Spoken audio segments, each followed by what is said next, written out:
And welcome to Tales from the Tips. I'm DA alongside 15-year tour caddy Mick Middlemo. We're just a couple guys that love to talk about the game of golf, both inside and outside the ropes, but we come at it from a different perspective. Mick? Yes, sir. We got some things to unpack. I was ready to heckle you then halfway through your opening. Oh, you were going to heckle me? Yeah, to see if you were switched on like the Europeans, like the heckling wasn't going to worry you. Like I was going to heckle you right from the start. I've been practicing. I've been using VR. I was going to throw a bottle at you. You're going to throw a bottle? I wouldn't do that. You're going to throw things at me? Well, that's what happened yesterday, wasn't it? I think it happened all weekend. Well, how about we do this? Well, let's talk about that. Okay. I got a couple other things. All right. Are we ready to go? Well, we're on. Okay. We'll get ready to. We're going to get ready to grip it and rip it. But hang on, before we get there, we've got a master of ceremonies that had to resign. Yep. During the event. Idiot. By the way, not a good weekend for the state of Georgia. Georgia Tech won. Yeah, that's right. Falcons won. Barely. Yeah, the Falcons won. How's that? Georgia lost. Well, I think Georgia lost. Mm-hmm. Harris English and Russell Henley are still yet to show up to New York. No. Yeah. And the MC is a native of Atlanta, Georgia. She sounded like she's from New York the way she carried on. Well, and then, of course, Mick, we got a caddy getting out of line again in the Ryder Cup. 1,000% out of line. So, with that, sir, are you ready? Yes. Let's grip it and rip it.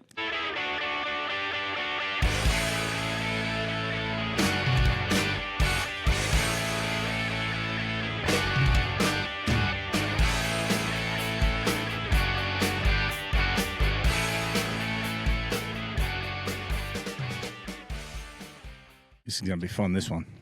Okay. Taking no prisoners in this one. I am so glad that we're recording this on Monday and not on either Saturday night or even Sunday morning. Let's do this. You and I were texting back and forth. You want to start with I don't even want to call it crowd behavior. Lack of behavior? How about the disgusting display of a bunch of arrogant idiots? Should never get another tournament again. Not for a while, anyway. I can't. No reason to play a Ryder Cup ever in that neck of the woods region ever again. They don't deserve it. I don't disagree with you. They tried to quote unquote raise the prices to a point where they weren't going to have that. $750 a ticket. $16 a beer. $16 a beer. Yeah. Didn't matter. Doesn't matter if you get hammered before you go in. 5 a.m. And then you have the master of ceremonies. Now, I get it. Listen, I get you have to entertain. You've got a bunch of people set up for hours on end at the first tee for a total of 8 groups. You have to entertain these people some way, somehow. But in what sense is it a good idea to sit there and have your master of ceremonies saying F you to one of the other players and getting a chant going? Disgusting. One of many, many disgusting things that happened on the weekend with the crowd. People thrown out for using squeaky toys in Rory's backswing. I saw that one this morning. Oh, I didn't see that one. Yeah, I saw someone that was on YouTube. I looked at that one this morning. Guy get kicked out for having a squeaky toy in the middle of his backswing. Wow, I did not see that. Okay, I'll have to check that one out. What else? It's just basically cheating. It's just disgusting. The throwing of the beer at Rory's, or the drink at Rory's wife. I watched that one too, and they got the person up nice and close in that video. Yeah. Just disgusting. I mean, the things that they were saying to the European wives. Most of the women are American because they've just. I saw a tweet from Chipper Jones yesterday. Did you see that Chipper Jones tweet? No, that he played in the major leagues for 20 years, and there's one reason why he never took his family to New York, and now you know the reason. It's disgusting. It's horrific. It's just, and I spoke to one of the caddies of the European team, and I'm not going to say who it was, but I spoke to him on the way here, very hungover, missed his flight home, said it was just despicable. Some of the things that were being said, despicable. And I said last week I didn't want the crowd to be the story. Well, the crowd was the story. Yeah. Apart from there was some incredible golf played. Don't take it away. the rah-rah that the American teams were coming up with and trying to get the crowd so revved up. So you need to rev the crowd up so you can play golf? Yeah. As I said the other day, it reminded me of two boxers walking into the ring. One boxer walks in, he's got the entourage of 20 people, and they're all singing and dancing, and the other person walks in just with one person goes, I'm here to win. Yeah. That's what I'm here to win. That's what the Europeans did, and they absolutely kicked their butts. That score was closer than it probably should have been, but they kicked their butts. And you got Jim Furyk out there trying to do the YMCA with the USA and doing it. It's just really play golf. Yeah. Stop trying to wind up the crowd. I actually lost. Bryson DeChambeau lost me a little bit this week with his antics and stuff like that. But you know what? At the end of the day, they lost. Yeah, well, and the better team won. And that's what I wanted. I wanted to start there. First of all, I know we're going to talk about what went wrong with Team USA, but you have to give a ton of credit to Luke Donald and that entire European team for being over-prepared, but just coming out. That hole looked like a plate out there. Mm-hmm. They were rolling putts in from everywhere. Yeah, they were prepared. They were ready to go. They were poised. They were. I mean, they were loose. They were loose. They were relaxed, and they played golf accordingly. Congratulations to Team Europe. Yeah, 100%. If you watch them, even if you watch the videos during the week, they were messing around, having chipping, competitions with each other, and just sort of messing around and having a good time. Camaraderie. That was it. And then. Yeah, they don't need the rah-rah and all the stuff that went along with it. And those people in the crowd should be ashamed of themselves. Anyone who tried to distract anybody and throw anything, just be ashamed of yourselves. You're absolutely appalling. Well, you are a disgusting human being. You're not a golf fan. No. You were there to become and you said it, you and I both said it on Friday. Don't be the story. Mm-hmm. Yeah, and they are a part of it, they're a massive part of the story. And that's sad. Yeah, and then you got caddies doing what caddies shouldn't do. We'll get into Greg Bodine, and that annoyed the living daylights out of me. I knew it did because I could just tell by your response. So let's do this. Okay, so we do you want to go any more in depth on the crowd? No, it's enough. Because bunch of idiots. No, they're taking up too much of my time. Okay, let me ask you this. Let me ask it this way. What could have Team USA / PGA of America done differently to set that up to avoid some of the antics that went on? Well, they needed more security. They needed more police. They needed more. They doubled up, supposedly. Crowd control. Yeah, well, they didn't with crowd control, stuff like that. Nothing should have been tolerated. It should have been if you heard it and you did it, you were done. You're out, gone. See you later, thrown out. I don't know how many people were rejected. I haven't looked at that yet, but yeah, it's just. I don't think they're prepared enough for it. Half the time, I think they wanted them to do that. I don't want to think that way, but I'm sitting there going, this has been a part of the storyline for 2 years since Rome. If you're inciting the crowd to be raucous, and want them to be, you want them to be raucous. Yeah. So you invited it. It sounded like it to me.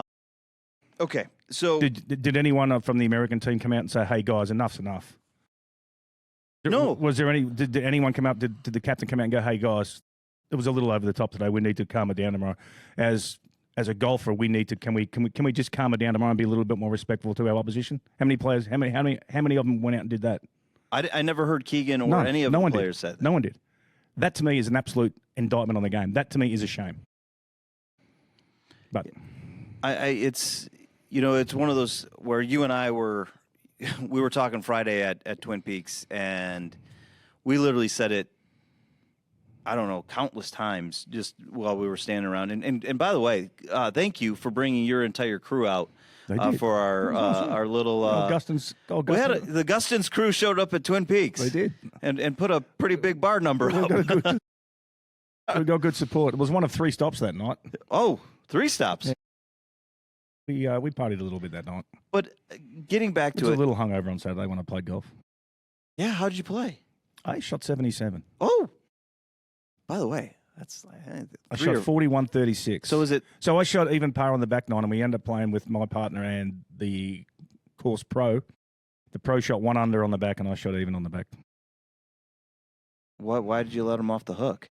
He's a good player. He hits a lot further than me. Well, that doesn't mean anything. No, I hit it pretty close on the last few holes. I finished birdie to finish it off. Oh, that's not bad. Yeah. So what side's easier, the front or the back? I like the back. You like the back? I like the back. So I'll get 4 on the back and then 3 on the front? You don't get any strokes, shots, or whatever. Oh. Not getting anything. All right, let's get back to the Ryder Cup. Okay. Anyway, that's enough of the crowd. Enough of the crowd. And I do agree. So I had to have so you haven't bought a drink in today because I knew I'd be fired up. Well, I kind of sensed it. Well, you and I both. You don't know how lucky. You know how hard it is for me to sit here and not swear right now. Well, thankfully we got where'd he go? Slim. Yeah. To beep things out.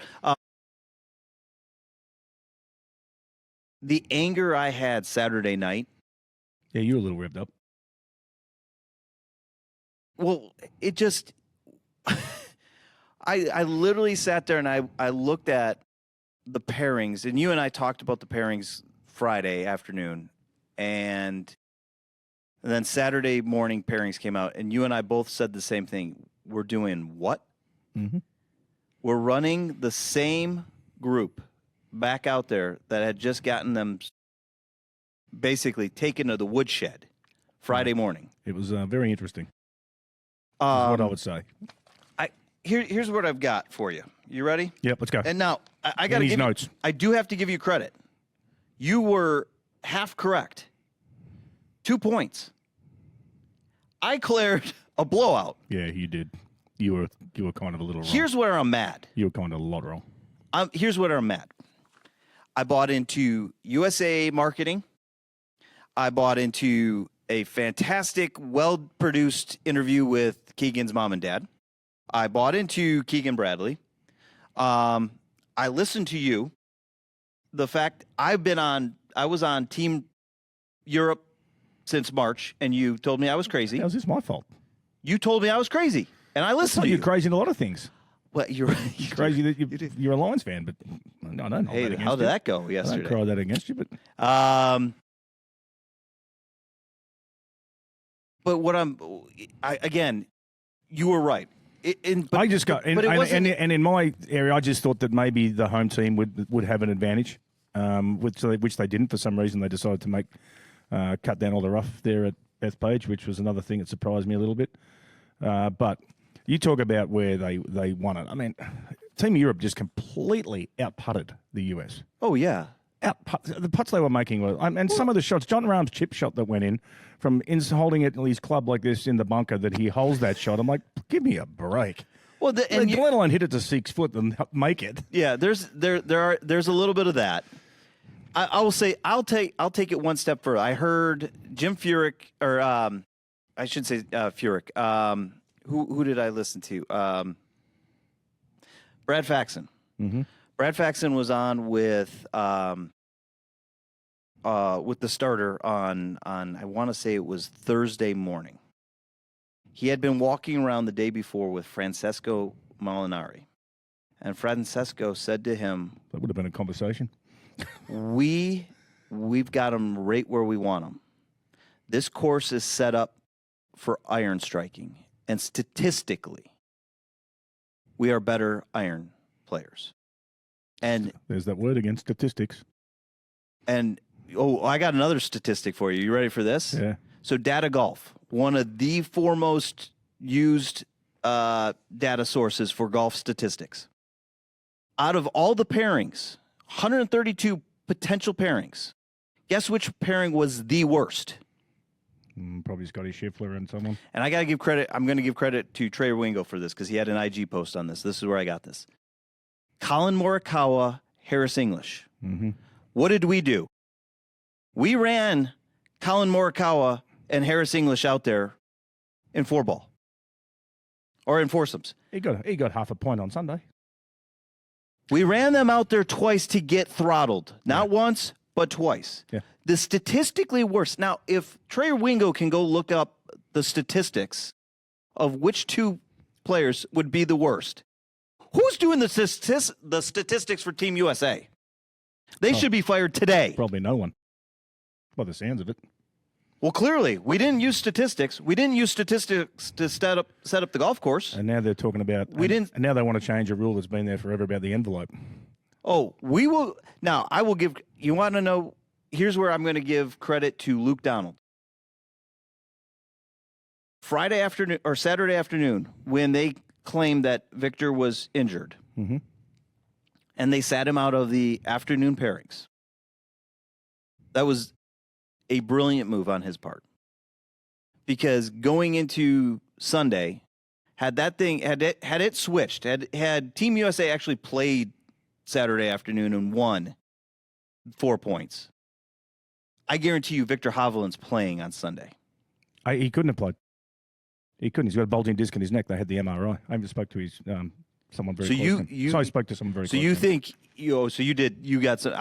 I thought Luke played it very well. No, he had an MRI on Saturday night, and they showed that it flared up again, and they showed the bulging disc in his neck. And so you legitimately of course think he was. Why wouldn't he play? I don't think it was a tactic.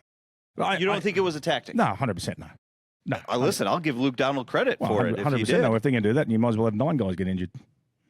Well, the way Team USA was going. Yeah, but I'm just no, that wasn't a tactic. They were all eagle burrows. No, that wasn't a tactic. There's no way you could tell a guy not to play because absolutely no. Yeah, where I felt bad is Harris English because they didn't need to do that. But here's my question to this. So that rule, by the way, enacted 1979. Yeah, it's been around for 30-something years. Almost 50. Yeah. But hey, who's counting? It's only had to be used once, 1991. Here's my thing.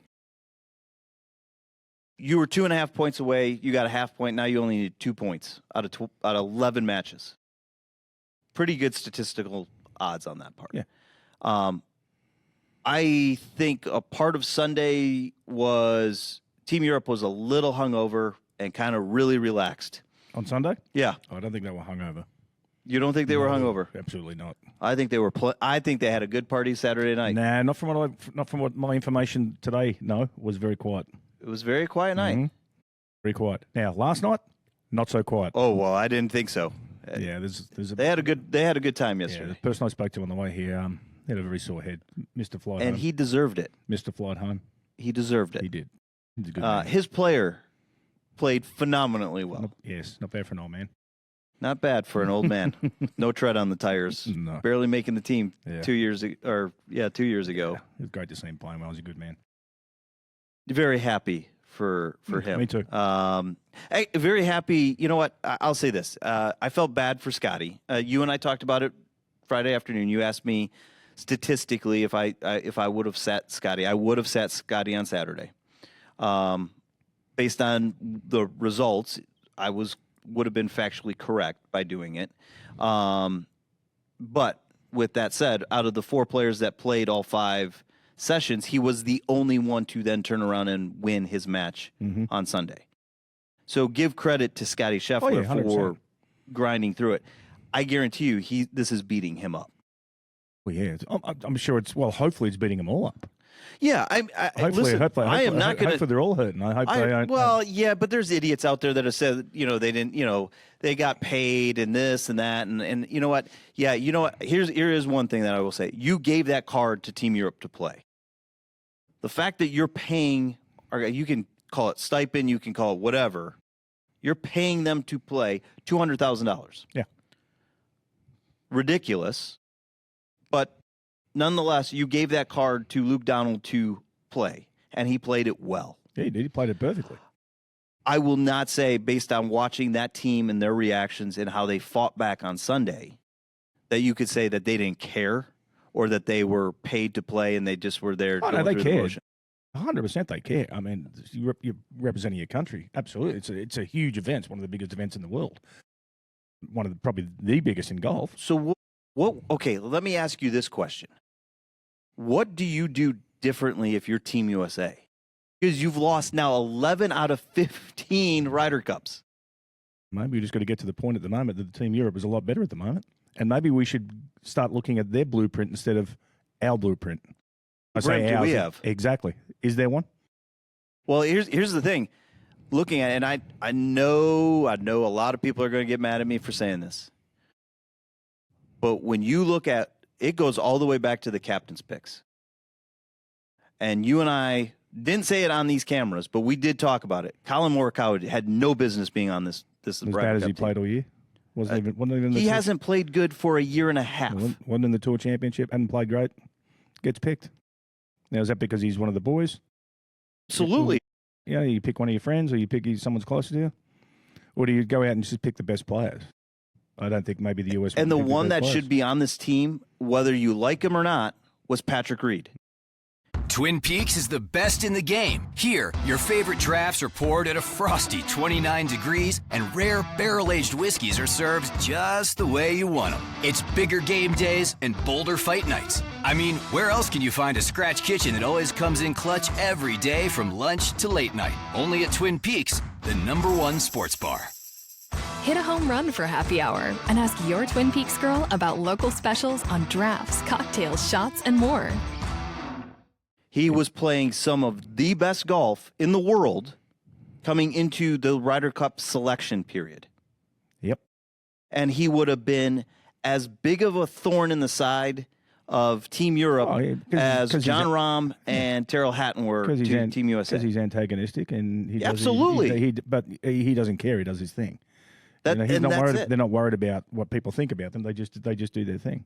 And you can, he's not a rah-rah kind of guy. He's not one of those guys who's going to be rah-rah. I mean, he'll do a little bit, niggle the crowd a little bit, or get them, but he's not like crazy. He would have gotten them fired up by just his play. Yeah, and that's that. You just nailed it. Then get the crowd fired up by your play, not by your words. And there are certain things that, as a sportsman playing golf or playing football back in Australia or cricket, whatever it was, if someone said something to me to antagonize me about my ability or something like that, you want to watch me turn the corner and play something good? Oh, give me some incentive. Yeah, I was going to say. Give me some incentive, and then watch and see. And if you're going to give them incentive, then congratulations. Just shut up and play the game. Yeah. So I want to get to this. So on Saturday, we had a little incident. We did have a little incident. 15th green. Yep. Justin Rose was preparing to putt. Mm-hmm. It was his turn. He was out. Bryson, similar line. Doing aim point. Yep. Greg Bodine, the caddy, mm-hmm. going through their routine. Not once, but twice. You and I have talked about this. Now, we've talked about it in a couple different ways, and you've said it. A player should never talk to another player's caddy. However, in this instance, Justin Rose asking Greg to step back was 100% correct. Well, Greg had no business being there. As a caddy, he had no business being where he was. Zero. That right there was a 100% tactical ploy by either Greg himself or Bryson to try to antagonize Justin. No doubt. You think that was a tactical 100%. Just like Joe LaCava a couple of years ago? There was no reason for him to stand in that. When you're watching another player go through his routine, you never get in the way. He knows that. He's been around long enough to know that. Why else would he have stepped forward to get in Justin Not Rose's once. way? 2 times. But why? Why else would he do it? Well, that's why, me as a golfer asking the professional caddy, you see guys, what you don't see on TV a lot of the times is all the guys when everybody's on the green. And typically you have no more than 3. Mm-hmm. Typically 2 guys are have their ball and they're lining up putts. Yep. They're walking around. They're checking their lines. I've never seen it where I've watched a caddy almost in the line. Yeah, he was. Now, there are times where marshals can be directly in your through line, in your side of vision, and you'll get someone to move. Players can be a little bit this way, and sometimes some players see things, some players have rabbit ears and great vision, so they're just like, hey, can you just move a little bit out this way for me? You know that. You stay out of the way. Yeah. I'm over here with my player. I'm watching him go through his routine. The fact that he walked in and took that step when Rosie was going through his aim point, absolutely garbage decision by by caddy, who should know better. Okay, I want to make sure I'm clear here. Because you and I have talked about this before. You've had this happen in different instances where a player has spoken to a caddy, and it's no. Mm-hmm. Player to player. That's the way it's supposed to be. Except in this case, Justin Rose was 100% in the right to tell Greg, get the blank off the green. And then he probably should have said to Bryson, make sure you keep your caddy away from my line when I'm reading. He knows better. 100% he should have. So then Bryson's reaction afterwards, completely out of bounds then. Yeah, 100%. Yeah, his caddy was in the wrong. 100% in the wrong.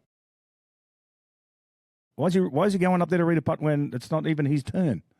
Yeah, that was for me. Now, Greg has said prior, right after that they thought it was Bryson was out. You clearly have a marshal there officiating that match. Can I swear now? No swearing. It's a children's program. It was bullshit. Beep. Yeah. He seems like he's going to beep it out. That's not what I want to say either. But no, actually, I want your honest reaction to it because it was garbage. It was. I told you I think it was a ploy. I think it was a tactic, and it technically backfired. Yeah, I think it was a tactic to walk in there because why else would you do it? How many years has Greg caddied for? He knows. Yeah. He knows when not to do it, how not to be an idiot and get in the way. Yeah. No, unless he got caught up in the moment and he wasn't sure. Please. Well, that sounds like the excuse from 2 years ago. Okay. You know how many times that's happened to me as a caddy in 15 years? No. How many? Never. Yeah. I knew that. Never. Answer, by the way. But I have had people thrown out of the golf course. So what? As a caddy, I've had people evicted. You kicked people out? Yeah, I've had 2 people kicked out on the golf course. Was it 2? Maybe 3. One for what? Heckling. Tell me. Heckling.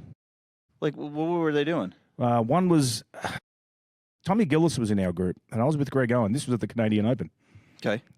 a good run at the Canadian Open, don't you and the Canadian Open have quite the relationship. We do, don't we? They were cheering about, I think he 3-putted on one hole there, and I think they were gambling over it. And they started cheering and saying stuff to him. And I happened to be close to him. Greg was on the other side. And I turned to the guy and I said, look, guys, classless move. Leave him like, well, yeah, professional. Can't even, putt from blah, blah, so far and this and that. And I'm like, I said, yeah, he's also made $10 million in his career. What about you? How are you going? And I think one of them told me that what I can do. So the police were there and I went, hey, come here. See that guy there? Out. And he got evicted. Yeah. There you go. And the other one was the 16th at Torrey Pines, caddying for Jared Lyle, and someone said something about his weight. His what? His weight. His weight? Yeah, about being fat after he 3-putted on 16 at Torrey Pines. What does your weight have to do with 3-putting? You have never seen a caddy go on a grandstand. So still had the bag on my shoulder. You went. I went into the grandstand with the bag on my shoulder. Yeah, and I was like, "Who said it? Who said it?" And some security followed me up, and I said, "Who said it? I'm not leaving until I find out who said it." And then people were like, "Start pointing." Him. Yeah. Gone. How'd you go? You're lucky I don't belt you. Yeah. You don't want to be taken out. So there you go. That was one of them. What? Where do we go from here? I don't know. Where do we go from here? Where? I think there needs to be a whole regroup of let's get together and figure out how we can play better. Let's just play golf. The European team just I look at their blueprint. I'd be looking at that. The camaraderie they have, the way they go about their business, it's completely different. Does it fall on the captain or does it start at headquarters at PGA? Headquarters PGA to the captain. So there's a couple. Who becomes the next captain now? Well, that's a great question because do you stay in the old boys club where you've got Steve Stricker, you've got our very own Stuart Sink? Stuart. Stuart Sink would be a great captain. I mean, I'd love to see Stuart because he's got the more mellow, calming. He's got that European type influence. Yeah, he's a lot calmer. Let's not rah it. Let's just go about our business. Let's just go in this way and do it this way. End of story. Play golf. I think Stuart would bring a level of professionalism. That's the word I was about to use. Very good. And a level of, I think he would literally rally the team. Very well respected too. Yeah, extremely and he's still playing at a high level himself on the Champions Tour. Don't forget, before this Ryder Cup even started, there was conjecture whether the captain should play or not. So that was reading into. This took weeks and weeks and weeks and weeks and weeks for someone to come out and finally say, "Well, no, I'm not going to play." Yeah. So we had that hanging over the heads as well of the USA team. Is he going to? Is he not going to? Is he going to? So let me ask you this: European team is pretty well picked. Well, European team was done. Yeah, and they're ready. And they're already ready. They're ready to go. They've had their meetings. They're locked in. You know, they're having dinners together already. Yep. They're game playing on how they're going to do this. USA team hadn't even been picked yet. Well, you basically, I mean, for all intents and purposes, brought back the exact same team from 2 years ago in Rome. Yeah. Swap a brother. I mean, literally a twin brother. Mm-hmm. And you had the same team. You had the same vice captains. Yeah. You had the same. You had the same captain. Does he come back? Does he try to go for a three-peat? Who? Luke Donald. There's no reason for not to. Why would he not? Yeah, there's no reason not to. But you got to remember, he wasn't the original choice for Rome. Wasn't. No, he was not. Henrik Stenson was supposed to be captain. But he got lived out. He did live out. He got lived out. And I heard Graham McDowell this morning. By the way, Henrik Stenson would have made a great captain. I think wonderful human being, great guy. I think very good joke teller too. Tells wonderful jokes on the range. Henrik Stenson would have been a phenomenal captain. Yeah. I think he will be a good captain at some point. I think at some point. I don't know if he is now. Well, he's got that live tarnish now. Yes, but here's the thing: the DP World Tour has done a much better job of integrating the live players. Can't happen because there's still too much animosity from the players for the other players who went to play live. For them to come back and be a captain of a Ryder Cup team. That's why Europe's good, because they won't allow it. So you don't see it happen? Nope. So Graham McDowell, Ian Poulter, Sergio Garcia. Nope. I think they're done. Lee Westwood. I think they're cooked. You don't think unless it's, we get these players now that Rory can't play anymore, unless we're talking 20 years down the track that Rory's not playing. We've got to, the system's all changed. But while it's Rory and Rosie and these guys, no chance. When do you think Rosie gets it? Probably when Luke Donald doesn't want it.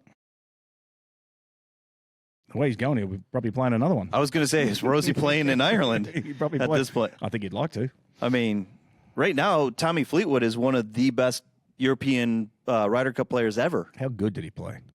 Oh, I mean, outside of losing yesterday. Yeah. Again, 5 sessions on. Think about it from this standpoint. At the highest of high levels you're playing, walking and playing Bethpage Black. And you can tell me that the rough was cut down and everything. That's still a walk. It's still a walk, yeah. 5 sessions. And by the way, you played 36 holes 2 days. Yeah. I've been down down that path before. It's not much fun. No, I didn't. It's harder for us. We got 60 pounds on our back. Thankfully, the weather held up. Yeah.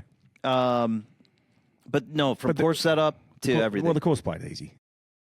Well, they set it up for him. Yeah, course played easy. You know when Tiger Woods won his Open there, he shot 3 under? They shot 7 under as a 4-ball. That's like ridiculous. Oh. I mean, just think of that. Oh, that's ridiculous. They were, at one point, they had 8 or 9 birdies between them. Yeah. They were just pouring them in from everywhere. Yeah. That's a little different to a US. They couldn't miss.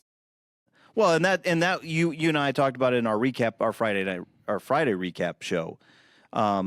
Friday morning told the entire story of the Ryder Cup without us even realizing it. Team Europe was going to make putts. Team USA was not. By the time we got done with the team portion of the matches, this thing was over. Is that why you wore a yellow shirt today, like to just be a little European color? In all honesty, are you ready for this? In all honesty, I didn't even think about it. I just wanted no, it was not. He's jumped. He's changed teams. Look, you got the blue pants on as well. I do. Yeah. You've gone full. Ole, ole, ole, ole. He's gone full. Ole, ole. Oh, you should have seen some of the videos. Did you see the cranberries one? Yeah. Yes. That is fantastic. I got a couple sent to me last night. In your head, in your head. Rory.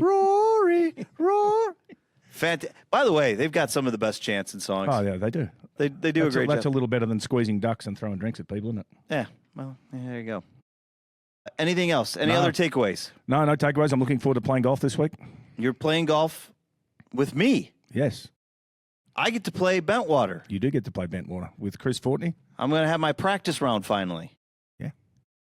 Oh, it's only a practice round. Is that what this is? This is what it is. It is a practice round. I need some. I need to get around that golf course a few times before we. Well, you can ride with Fortney and he can point you around. Oh, I don't care who I'm riding with. I know who we've got. We've got our good partner James from Lacima. Yeah, we're gonna have some fun. I'm going to ask him for a job, I think, so I might have to ride with him. Why don't you two ride together? That's You what guys I work said. that I out. just didn't want to work out. I'll ride with Fortney. We'll talk strategies. And the card has to look like I sent you the picture the other day. Oh boy. By the Did way, you send that to what's her name? to Grace? You Yeah. said- Will you do me a favor? Send me both of those Okay. because I'm going to send them to Grace. By the way, our Friday episode was brought to you by Ultra. They're from Twin Peaks. So we want to thank our friends out there.